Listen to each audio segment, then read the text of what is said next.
Ang ating pong itatalakay ay ito pong sakit na kung tawagin po ang sakit sa puson o menstrual cramps.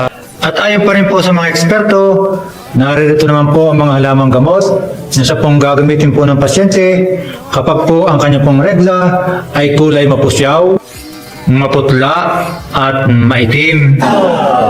Ipinapayo lang po ng mga eksperto ng pasyente ay kukuha po ng halamang gamot na suma, tahid ng labuyo, makahiya at tagiwalay.